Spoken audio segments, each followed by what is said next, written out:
जाजरकोटको खुल्ला आकाशमुनि आज दुईजना सन्ट्याउलाको 1 घण्टासम्म घम्साघम्सी लडाईँ परेको थियो।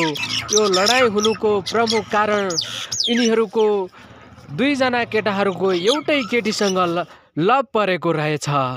यो हामीले खोज्दै हेर्दा उनीहरूको एउटै केटीसँग लभ परेको कारण उनीहरू लडाईँको मैदानमा उत्रेका हुन्। उनीहरूको यो लडाईँको मैदान रणभूमि भनेको तल्लो थाब्लेको बस पार्कको खुल्ला मैदानमा हो र त्यो खुल्ला मैदानको लडाईँमा उनीहरू एक आपसमा दुश्मनहरूसँग घम्साघम्सी लडाईँ गरेका हुन्। अनि साक्षी केटी पनि त्यही छ। अनि त्यो केटीकै कारण आज उनीहरू यो अवस्थामा पुगेका हुन्। उनीहरूले आफ्नो ज्यानको आहुति दिएर त्यो केटी सुन्ट्याउलीको लागि उनीहरूले लडाईँ सुरु गरेका हुन्। यो तल्लो थाब्लेको बस पार्कको खुल्ला मैदानमा उनीहरूले रणभूमि बनाएर युद्ध मैदान घोषणा गरेका छन्। दर्शकबिन, तपाईहरू यहाँ हेर्न सक्नुहुन्छ, यिनीहरू यहाँ लडिरहेका छन्।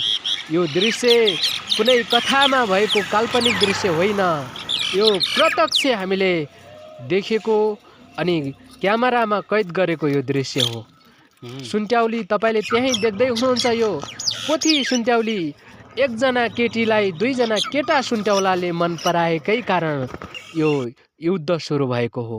उनीहरूको युद्ध अब कहिलेसम्म चल्ला, यो युद्धको अन्त्य होला कि नहोला हामीलाई यो त थाहा छैन।